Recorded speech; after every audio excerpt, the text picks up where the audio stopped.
Look at your little shelf. I know. I have plants in this room, and I have a shelf in this room, so it works out really well. That's yeah. So nice. Yeah. So nice. Something I didn't consider is the fact that Ender might be teaching, and he's done. I'm like, he's done. Okay, good. Okay, I was like, I didn't consider the fact that like we might be really taxing their relatively slow internet. I thought about that, no, but he finished at 11, so that was and he's done now, so there's no more summer learning. Done. The kids are happy and he's happy, done. So that is good. Did they learn how to round? That was the main question on everybody's mind. Did the kids figure out how to round numbers? I mean, whatever. You can only do so much in school. Yeah. Yeah. It's got a month. It'll be fine. Yeah. Yay! Thanks for coming and joining us, problem. Jenna. Now that work is done and there's been a chance to clean up, it's like, okay, I can take a look and see what I actually have in these drawers. You're like, I can justify going through my studio and pulling some things. And there's some stuff. Yeah. It's exciting to be like, oh right, yes, this thing that I really love but don't have framed. Yeah. That's our whole jam here on Flat Files. Is let's celebrate the art we for some reason store in a drawer and never look at. Not because we don't love it or we don't love the work the person is making, but because there's just not enough frames.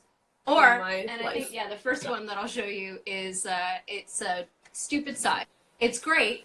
It's the right size for the image, but it's not the right size for the framing world. Yes, that is the other thing. Custom frames, super annoying. So it's great when you're like, okay, so I bought this, and the frame will cost more. Yeah, exactly. Yeah. No, it's true. That's how that goes. Unless we figure out how to buy bulk glass and cut glass. We talk about it at least once a year, and then don't do that. So. Well, we can cut plexiglass. That's what IKEA is doing now. So. We're just sticking with what the new normal is. Yeah, when you get plexiglass from IKEA, you're not excited about it. No, it's true. Although I will say framing something in IKEA frames with plexi is a lot less stressful when you know that the anchor that you're putting it into is not actually in a stud, it's just in drywall. You're like, if you fall, it's okay. Whatever. And you're not going to be fine. Because you weigh nothing. Yeah, that is true. So I'll just introduce what this is in case there's people on here that don't know what we're doing. So once a week, Kyle and I, joined by another artist friend, talk about artwork that we have in our collection, usually artwork that's in storage, sometimes not even out of the package that it was purchased in. And we celebrate that work because it should be celebrated, even though it can't be on everybody's walls all of the time. Yeah. So this week we have Genna Kusch. If you want to talk about who you are and what you make, that would be great. Let's see. Well, we went to school together. We went to Queens together. Kyle and I were in the same year. Yes. I am a printmaker, and I mainly work in woodcut at the moment. I'm also a teacher, which is my full-time job, which is, it's kind of tricky when you have, full-time work that isn't art, but is sort of art adjacent to consistently work. Yeah. And I live down the road from you. That's important to kind of note. I am walking distance away. But originally when you were starting to do these things, the whole, global pandemic, it didn't matter. Yeah. Down the road, across an ocean, we all are seeing each other. May as well be in another country. So, it's, that's kind of me, I suppose. I live here with my husband and my dog.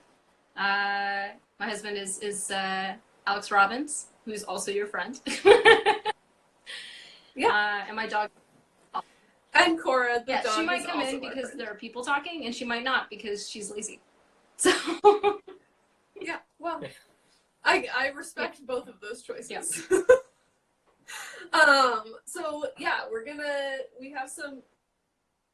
have a little bit of a different thing because like we know you, so we thought we could like mess with the system a little bit. We're gonna do a little like unboxing for our last one because we bought a print. So we're gonna open it up. I've never done that before. I mean, I've opened mail, but I've never opened mail publicly in front of people. So hooray for change and new adventures. Do you want to start, or would you? I can start because I have a thing out. Okay. So the first one I wanted to show, I did take it out of the package. Yeah, I wanted to see it without the reflection. So it's got this guy here. Oh, I know this. Great wolf. This is legitimately one of my favorite pieces of art that I own, and I can't hang it because it is 10 by 18 inches. And oh no, a weird size, and they're always so expensive. Yes, Leanne, I have opened mail before. I it's one of my favorite things to do. This print is great. I can see why you're so drawn to it. It's like such your style as well, like how to treat kind of fur with all those little like ticks. Yeah. Gorgeous. So this is from Tugboat Printshop. So they're a print shop in Pittsburgh. And so this is back from 2007, and it's an AP. So this is back when it was Paul Rodin and Valerie Luth, but now it's just Valerie who's doing who's running the studio. So, and their work is fantastic in general. I'm a huge fan of Valerie's work. She'd be a really wonderful person to meet, but maybe not for literal years. So yeah, no, I got this. Dear Valerie, if you would like to come on Flat Files, because you've got, I imagine, wonderful We'd like to digitally meet you. Mm-hmm. So this is, they did a series of little animal prints. I can put it kind of here, because the whole point is the work, right? So they did a series of animal prints, back in like 2007, 2006. All black and white, which is very much so my aesthetic. All very detailed, and really wonderful and like expressive and stuff. And then this one came, I think they went back through some work and were like, oh, we have a couple APs and we're going to sell them. And I was like, excellent, I will buy one because they're gone. And then it sat in a drawer, or it's been shipped around with me for, I don't know, probably since I bought it, which would have been back in 2010 maybe. So like a long time. Yeah. Yeah. I know. And then you like pull it out when you're like moving or shipping things around and you're like, oh yeah, I love this image. So I really need to get it framed, but it is gonna require custom framing. So that's the main issue with it. But otherwise, but now, like if you look, if you go to Valerie's website, Tugboat's website, everyth's in color, everything's multiple blocks, everything is like super complex. It's a really, really beautiful shop.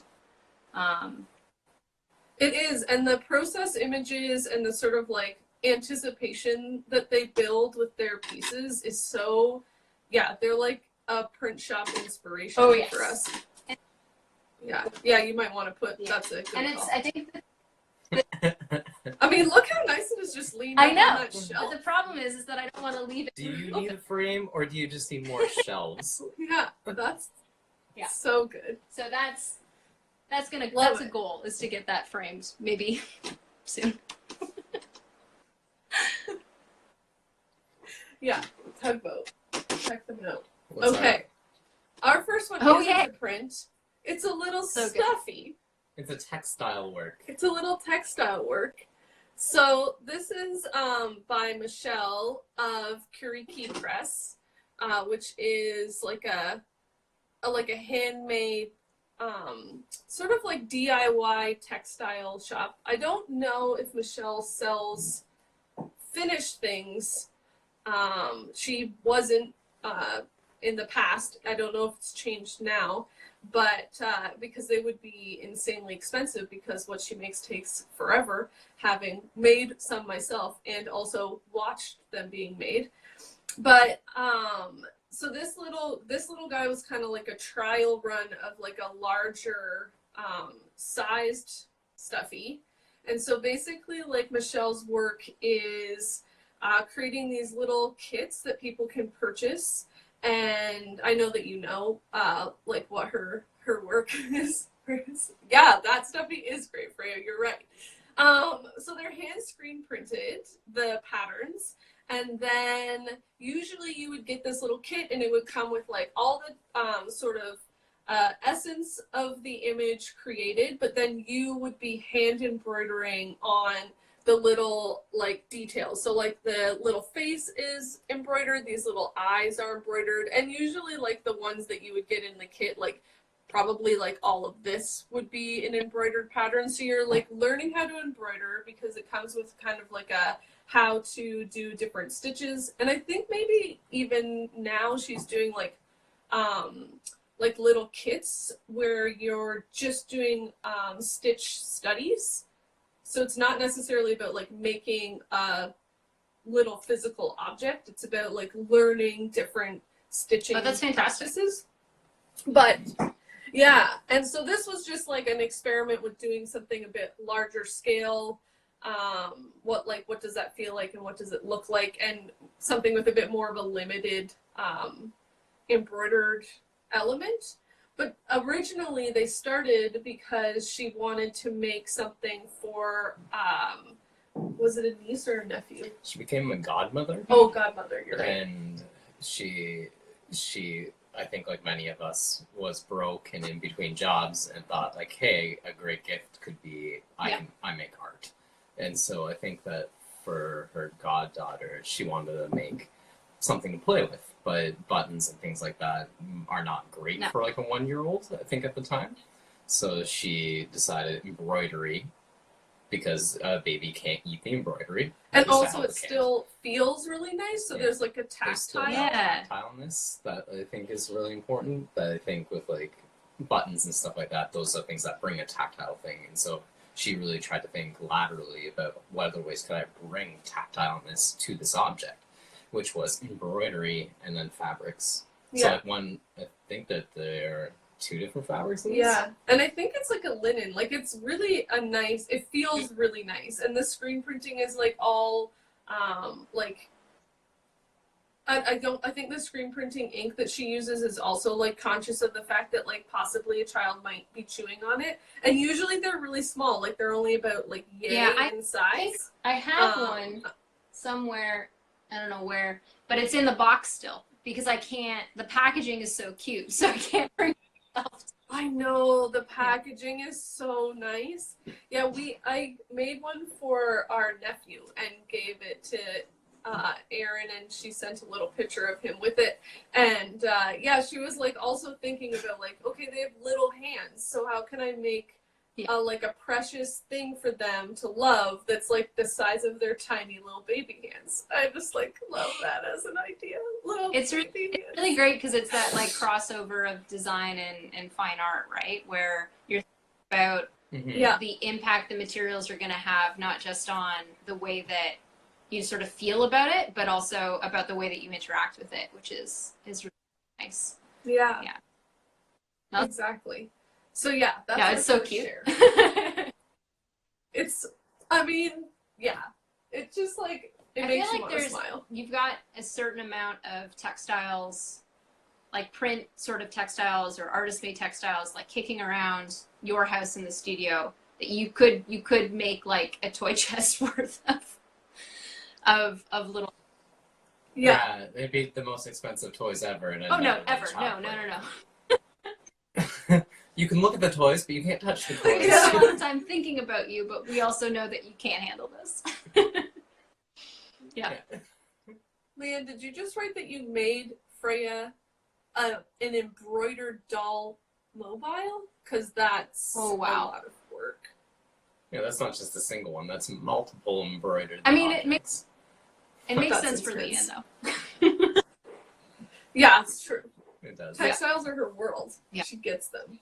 For me, it's like, this is a journey, and I'm going to go on it this one time, and maybe, Oh, yeah. yeah, maybe I'll go back to it. I don't know. I have another one of these little guys to make that I haven't made yet, also Yeah. still in the box. Oh, man. Yeah.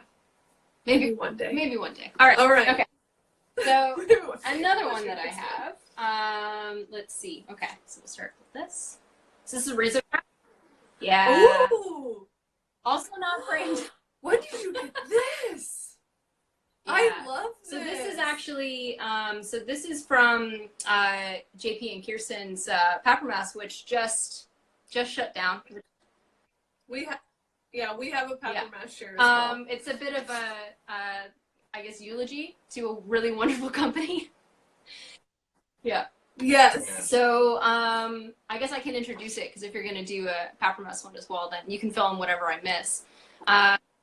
But essentially, it was a art in the mail service. So you paid a yearly subscription, and then they would send you art in the mail, and it was a surprise every month. It was always really beautiful. Sometimes it came with, there was a period of time when there was like text on the back that was from an author. Mm-hmm. And then they switched over, which I'll cover, because this is actually really wonderful, this section of time where they did like information about the artist and art appreciation, which kind of made it a little bit educational, which was but I started subscribing to them when I lived in Manitoba, because I wanted art on my very boring walls, but I also couldn't afford to bring heavy artwork up or to buy expensive things. So Yeah. Or to buy the frames for those things. And Yeah. ship them I mean, to your just house. not an option, Yeah. right? So this became really great, because you got, art in the mail every month. And then sometimes it was like a high quality cliche, or sometimes it was, risograph. Sometimes it was 3-dimensional. It was that you could fold up and stuff. It was really neat. And then, I could put them on the walls, and they were, light and compact and small. And it was really wonderful. So this is... So, Justin, this is Rizo, I think Jenna said, and it's not by Jenna. It's So this is by Katy Welsh, who is from the UK, which is wonderful to have your last name just be where you're from. Yeah. And she's not, what's really wonderful is she's not an artist that I was originally familiar with. And I only got to know their work through Papirmass. So they're an illustrator and like pattern designer in the UK.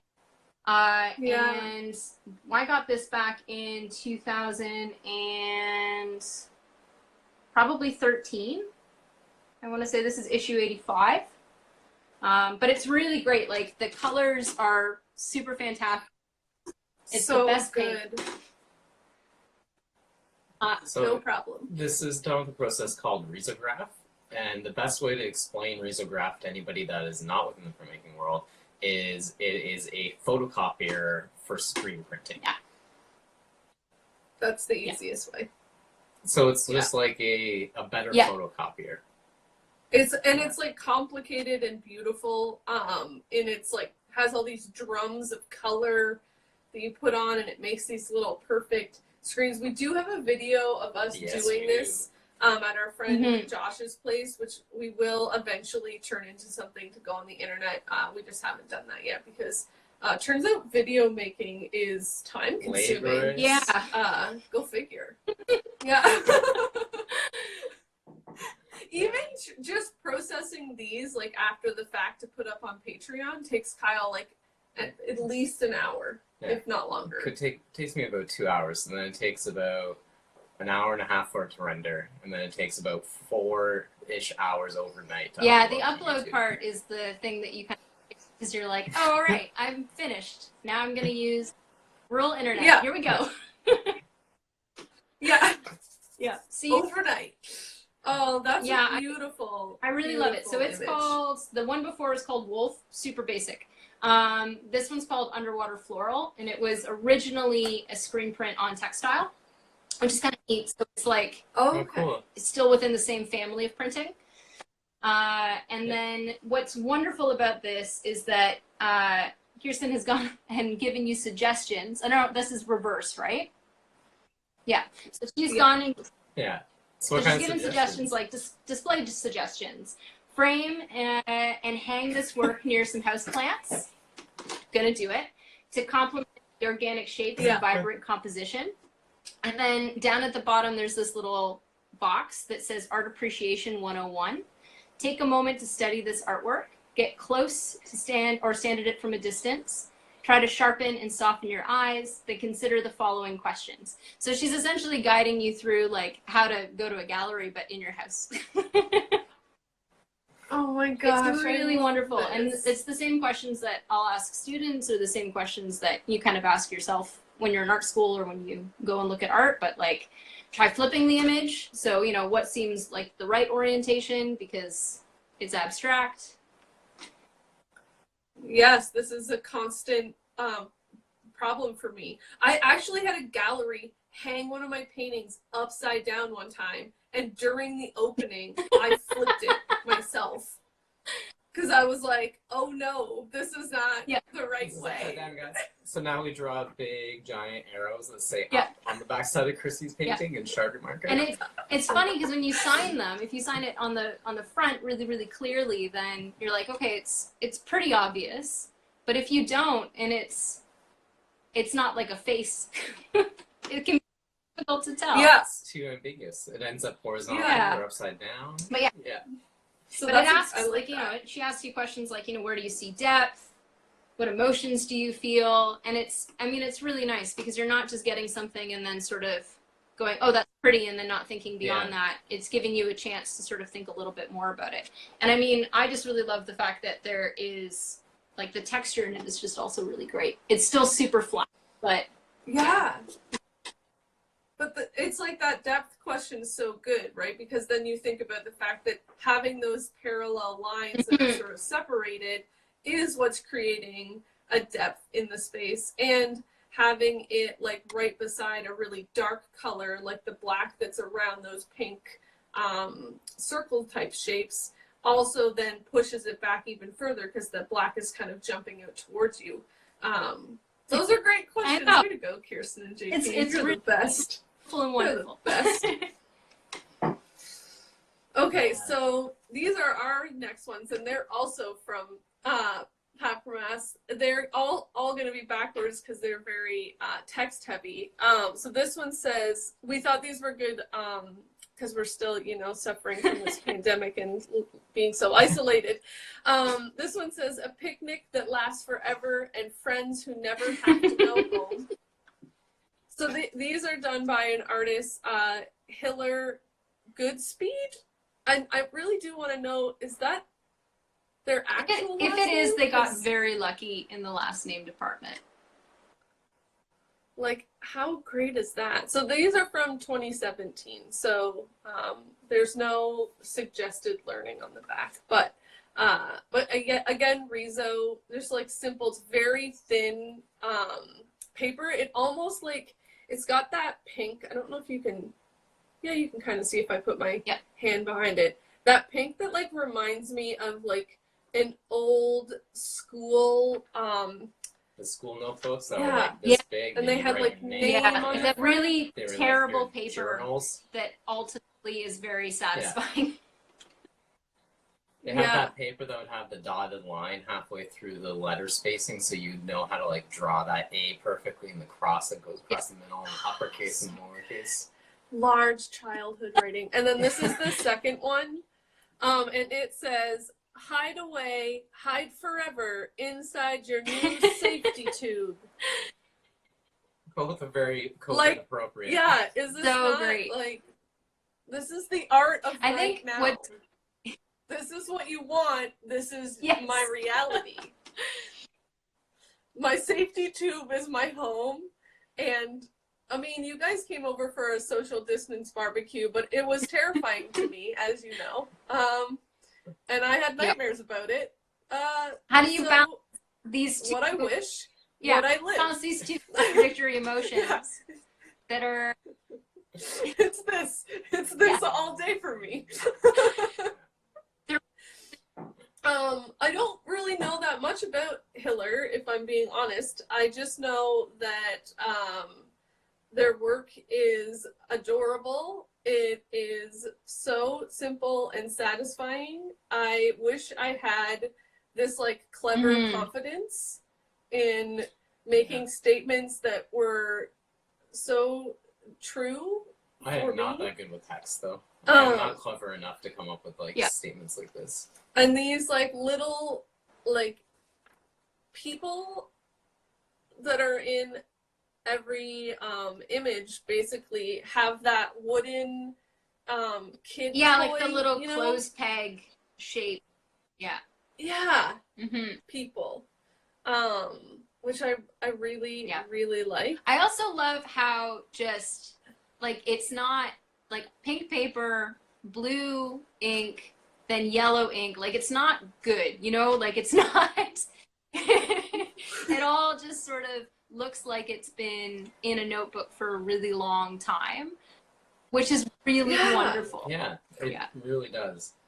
They all have this feel too. Like they feel really like sort of like a box of, you know, mildewy office paper that you find and you're like, does anybody want this? I mean, we don't use this paper anymore. Like these yes, guys. I was thinking the same thing, Justin. It has a real David, how do you say that? I don't know how to say. Shrigley? Like I these have guys, one of his books. I can bring that up next week, maybe. These guys all look like they're drawn with like a crayon. And very also good paper though. And it's got that texture. I mean, this is the case with naive drawings all the time, right? Is that they have this impression of being like I did it really quick and I didn't change anything and it was perfect. And then when you actually go to try and do drawings like that, you're like over and over and over again. Yeah. You're like, this isn't easy at all. Not at all. How do you make it look so easy? Well, also just like composition and spacing, like having this center sun and then this little row and then the text at the bottom. Like intention. Good design. Very, very good design. I don't think any of us do simple design like that. No. It's like how did we overcomplicate it? How many colors did we choose? It requires like a lot of confidence to just let, you know, half a dozen lines stand on their own, and I don't have that confidence. No, me neither. I definitely do not. All right. So the next one I have, I don't know if it's going to work because it is in a frame. I got it in a frame. But I have two zines by this artist as well, so I'm cheating, which I've noticed everyone does. That's cool. Yeah, it's a common practice here on Flat Files. Yeah, I don't want the cheaters. I can't get it out now. Oh, wow. But this is a letterpress print by Teagan White. And it's also one of my favorite prints. I can see why. Yeah. It is like super tight. Genna. It has foliage and animals. And just it's just really two colors. Really well done too. So Teagan White is an artist in I think they live in the somewhere in the Pacific Northwest. So somewhere along the West Coast, right? And all of their work has to do with the relationship between like nature and human beings, leaning heavily into like conservation and the consequences of, you know, human interaction with animals. So usually they're being, I want to say not brutalized because that might be a bit too violent, but there's a lot of decay in Teagan's work. There's a lot of this kind of relationship between life and death, which I'm really drawn to. So you've got like the little thorny branches kind of around the neck. Oh. Yeah. And then you've got this really great like thorn noose. saint like star pattern. The halo that's clearly around it. Yeah. Yeah. And I think that this one, what's the edition on this? 150.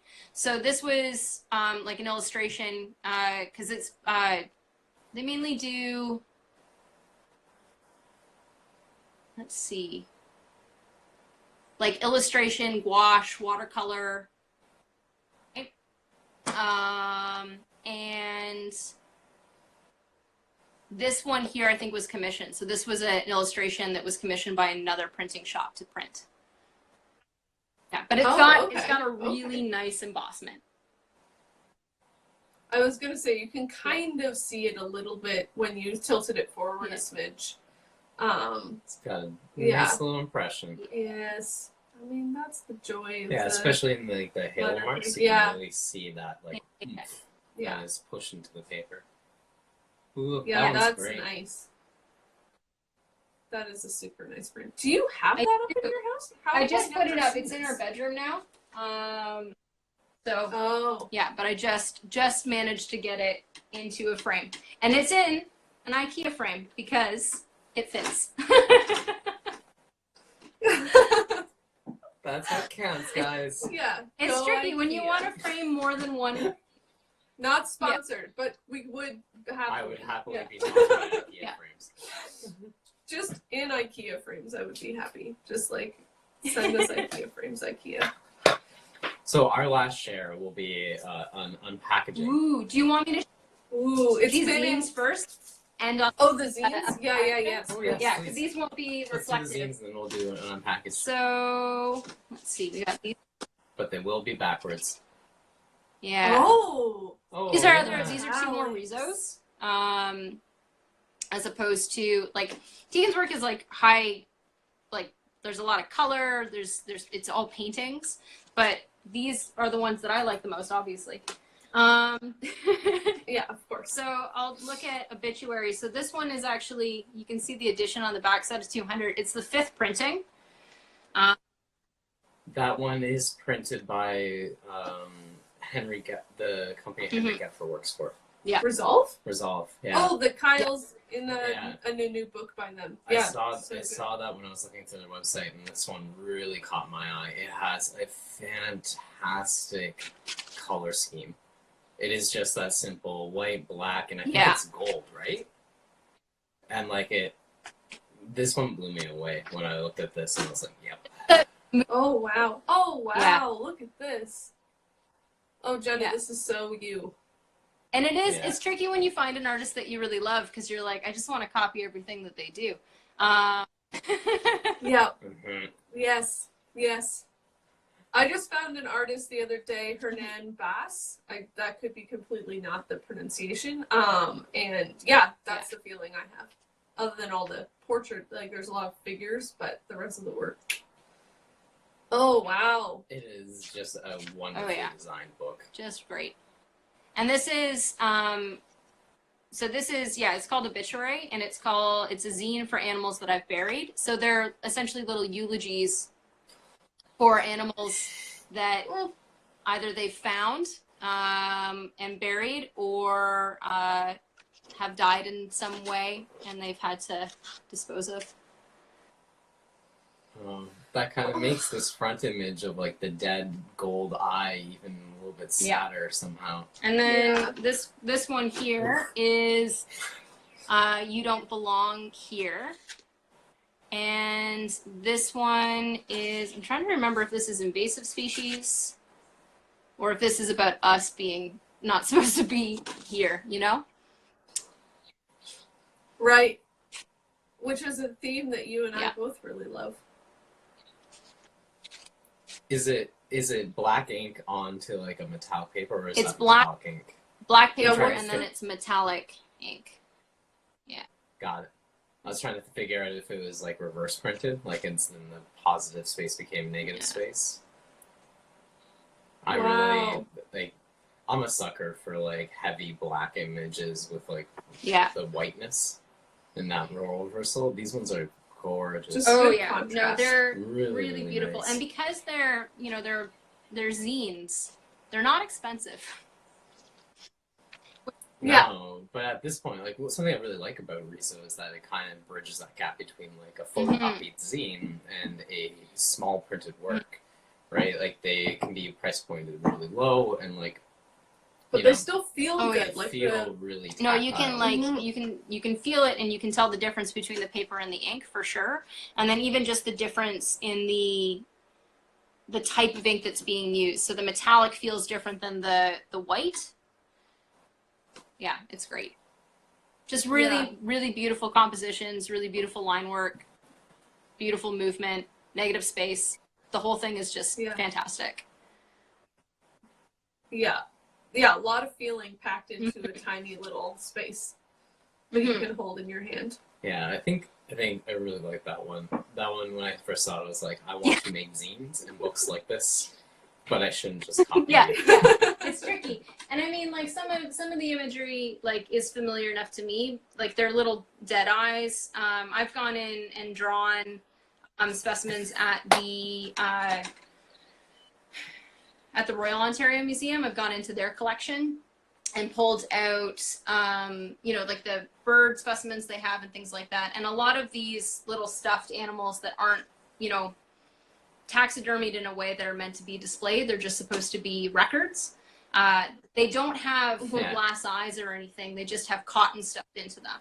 So it's, for me anyway, that's really referencing the fact that when you know, if you have a dead bird specimen, you know, their eyes are just sort of stuffed with cotton, and it's unsettling, but it's also, I don't know, it's kind of peaceful.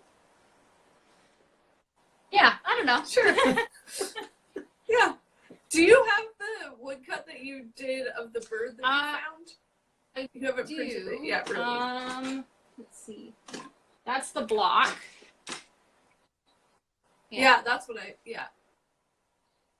And then Well, I think that there's a bunch of artist proofs sitting in the Yep. in our drawing rack of that print right now. I need to print it this summer. Here's a proof. But the issue is that I didn't have paper. So here's a proof. It's always paper is the issue. Yeah. It was looking really good. Also a dead bird. The attention to your sticks is impressive. To make a pile of sticks look like a pile of sticks in woodcut is not an easy feat. Yeah, even though it's incredibly hard. I love the idea of carving wood into wood. It's tricky too because you're trying to sort of acknowledge that you want the texture to be what the material is, but at the same time it's an image put on top of it, so the wood grain doesn't match up. Yeah, so true.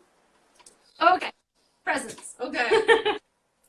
So, well, no, it's not a present, but I mean, also kind of a present because Zach and Leanne also got me this print for my birthday, so we both bought this print from Ethan. So this was an artist that Josh Dannon showed Back on episode 6. Yeah, and as soon as we saw it, we were like, we need to own this. But the reason I want to do the opening on here is because when I looked inside, I was like, wait a minute, there's two prints in this. So there's a little special edition in here. Nobody knows what's in there except for the person who packed it. Yeah, exactly. So this has been just quarantined in our studio for probably a month now. Yeah. Overkill, because it's me.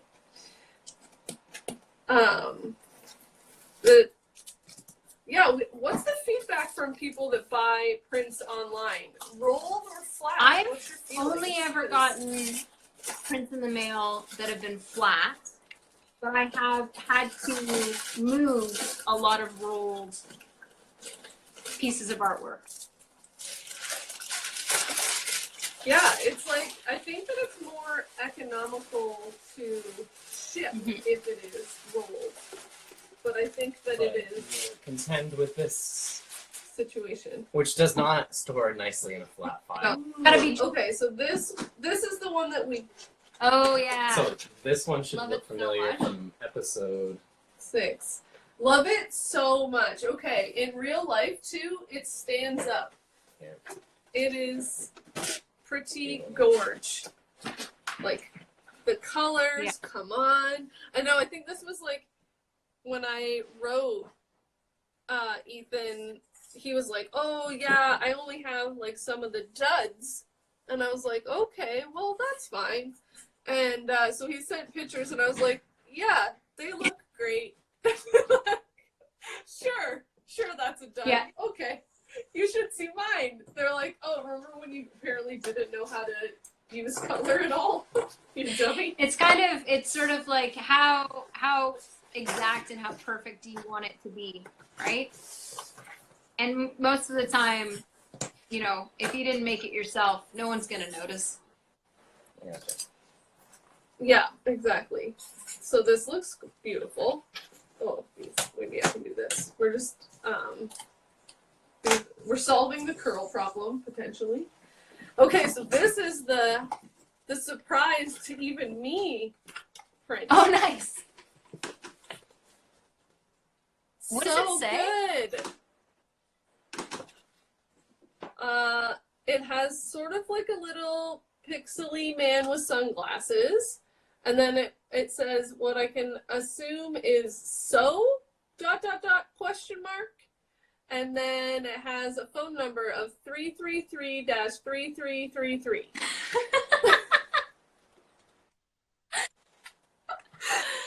Oh man, that's great. What a fun surprise! I love it.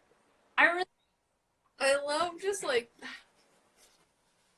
it's thick, this ink. Oh yeah. Holy mackerel. Looking at this print, like this feels like it's like thickness of vinyl. It is like Is it thick. It is definitely an oil-based ink. It's like good screen printing ink. It is like solid. Completely and utterly solid. Underneath it says SO space L dot ? And then dial 3333. Because it was clearly printed with the like sort of I don't know, it looks like a transparent blue over top of yellow, making it kind of a green. And then the tree was printed after, so when you hold it in the light, you can see the underprinting of the original text that's on the sign. That's really interesting, as opposed to it all being completely separated. Yeah. So the sign itself was a whole sign printed, and then this tree was printed on top. So yeah, this was all drawn as a complete image. And then this just blocks out all of it. That's such a... I'm wondering what his process is then, because... Yeah, because that's more work. Yeah. So from what I can remember about Ethan's, right? Ethan's work? Yeah. Is that none of it is like computer and digital stencil. It is all... So like everything is hand cut and then exposed onto the screen. So like there's like textures like down in here, like this looks like a cheesecloth texture, and so he hand cuts all the stuff together and compiles the layers, right? Whereas somebody working digitally might omit some of those things because they're like, hey, this is behind something. But when you work in like a truly analogous way, you just stack stuff.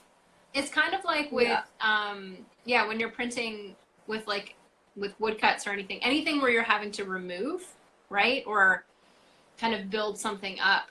You draw it and you think about what the thing that's not going to be there actually would, like, to continue the lines and stuff. And then you just wouldn't do that part. Yeah, exactly. Yeah, so good. It smells like a print shop. Does it? Yeah, it has it reminds me of when we were in Regina. Oh yeah. Might be the same ink. It's like speedball screen printing ink is what I think it probably is. Thick. It is thick. But not oil. Could be oil.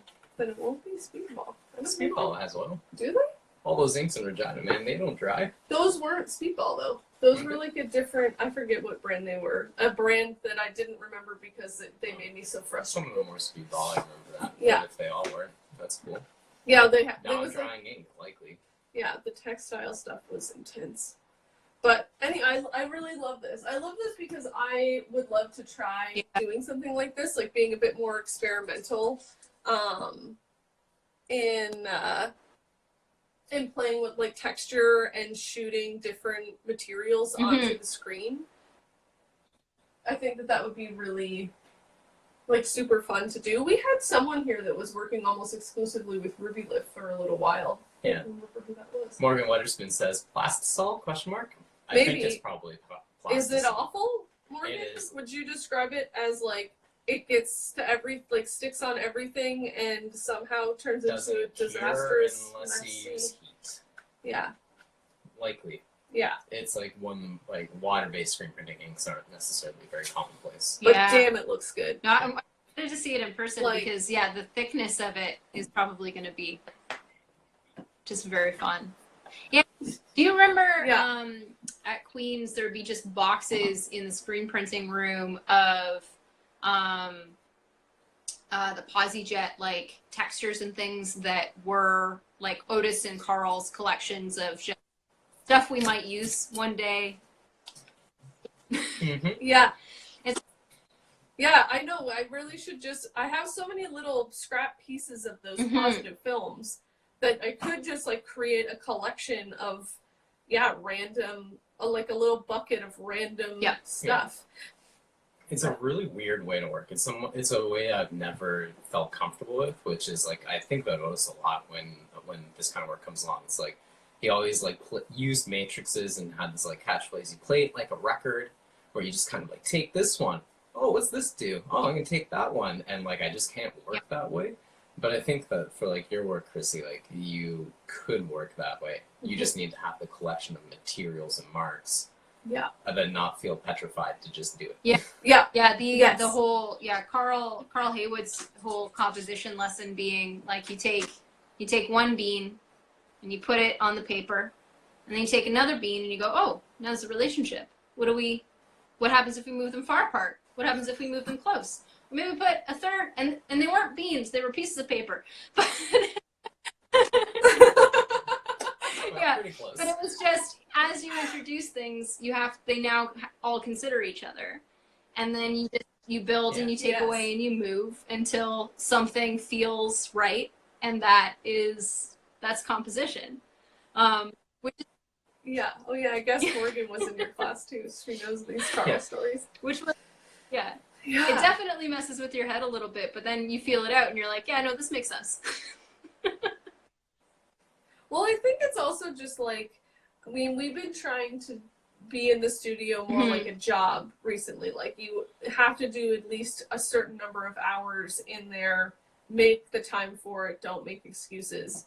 And it takes so much energy to like not be worried about like the failure of it. Actually, going back to Henry, who like works with the Self company, which made the little tiny books on the shelf behind Jenna's head. We talked a lot about failure and like accepting failure and finding like comfort and even like encouragement in failure, because it's all like part of the journey of learning. And I think like from an abstract space, I'm like, yes, I agree with all of those things. And I think failure is important, and you know, it can be exciting, and like that nervousness that you get about failing can do really great things for your work. But then in practice, it's horrible. Yes. Yeah. It's paralyzing. It feels horrible, and it feels paralyzing. It's hard to get out of your head that you're not being wasteful with materials. Yeah. Yeah. Yeah. Yeah. No, that's usually it's not even like an issue of materials. Like there's like, I guess like in printmaking, when you're like, I need 40 sheets of paper. Okay, materials is one thing. But I think a lot of it comes down to this like, time is precious. I don't want to screw up right now because this is the only time I have to work on this project. But like if you can get past that hurdle and have that regular studio practice where you're in the studio for like 8 hours a day, you know, if you like waste 2 hours of that 40-hour work week, it's okay. But when you're like only in the studio for like 7 hours a week, like 2 hours is a lot of time to waste. Mm-hmm. So I think it's just a matter of like, you just have to do it consistently, and then that preciousness will fade away.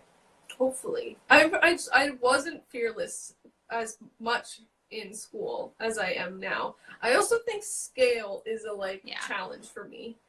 So I've been working mostly on things that are like this, and I think I'm more of a like 8 by 8 foot printer.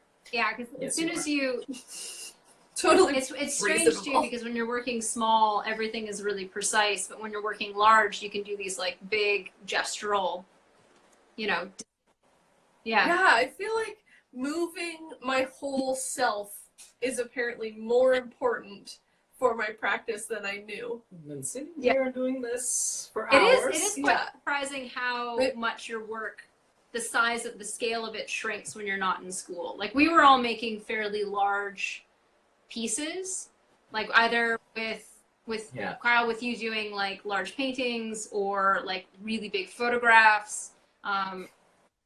What's the biggest litho stone? The 2 foot by 3 foot one? That's the one I want. Do I have to kind of sort of be on top of it to actually do this edge? I want that one.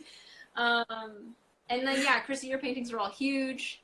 I did an etching on aluminum that was, what was that? I think it was 9 feet by 9 feet. I think so, yeah. It was big. It was a very big print. The North Adams woodcuts, it is really weird though. Like when you do leave school, you do stop making things in that scale. Yeah, they all of a sudden become this big. Maybe which is great. But I think the largest, the largest block I have is like 10 by 10. Other than our pop-ups. Yeah, no, the pop-ups. The pop-ups are quite large, but they're Do you think that like the same statement could be said, like because we did all these big woodcuts and these big prints, we're like, never again am I going to do an 8 foot by 4 foot woodcut, because no thank you, and that's why we've become like crazy small, is because we did the one extreme and now we're overcompensating? No. If I could do, but the thing is, we did an 8 by 8 foot a couple of years ago. For the Mega Mini, print show with the steamroller. Yeah. Critical mass. Yeah. And that was, again, it was like, this feels like school. This is super fun. Yeah.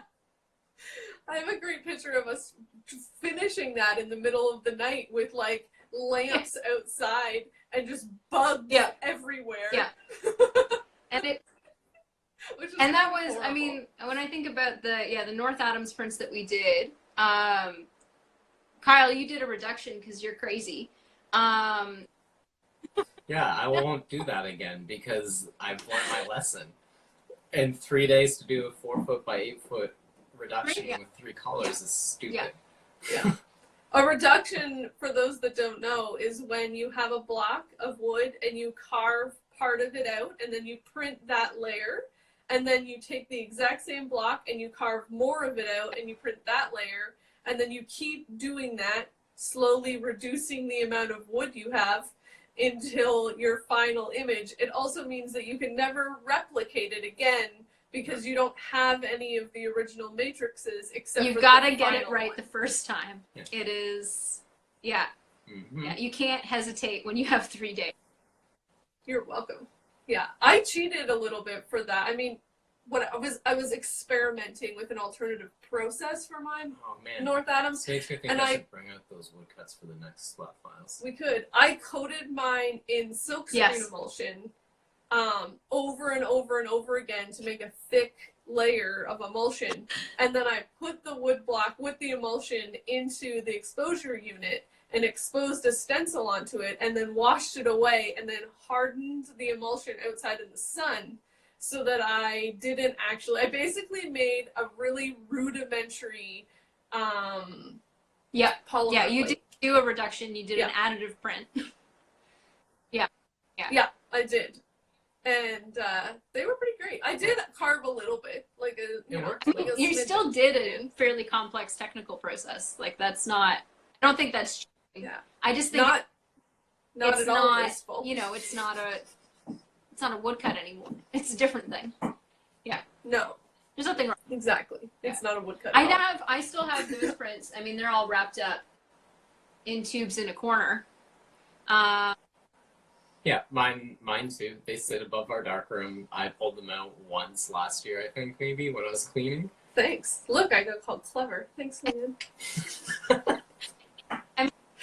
Not lazy. Clever. And then Well- honestly, like the amount of work that goes into something that's that large. I mean, the one we did for Critical Mass like was pretty dense with line work, but usually when you scale things up, your lines get bigger. So as long as you're using appropriate tools, it's not as if you're carving necessarily more information. You're just carving more material. And so, you know, doing something that's smaller doesn't necessarily take less time because you're doing these like teeny tiny little lines, right? Yeah, that is true, actually. Yeah. Oh, man. Printmaking. Love it. We Love should it so do a much. show and tell of all those woodcuts on the. We could, future yeah, flat we could, files. should definitely do that. It will require you to probably do it outside. We should try to get ours back from Critical Mass. Somebody would have to drive it here, though, because neither of us have a car big enough. For the block, yeah. The block. The I was block. gonna say yeah. for the print, we can just roll it up. Yeah, I cut my block. Do we have that print? I don't Nope. have a copy of it. No. Guys. Yeah, we're bad. We're gonna get Alright. cut off here in a second, so we should say Yeah. our farewells. Thanks so much. Thanks for joining having us, Jenna. It was lovely and great shares. Thanks. Those were beautiful. And thanks everybody for hanging out with us and engaging. I loved all the like comments and stuff. It's neat That's to see always them fun. as they come up in a way that isn't like all the way to the top. They used to just sort of keep going. Yeah. Well, it is doing that on ours because I clicked to go back to read Well, what someone had Set up in written, a better but way. whatever. Yeah, no, it's nice. It's nice. The little things. Thank you, Instagram land, and Yeah. we'll catch you guys next week on Flat Files. Yeah, we're gonna be with Kate Golden excellent. next Yeah. week. So pattern It'll be design. very good. Woohoo. All right. Yeah, she's awesome. All right, bye. Bye.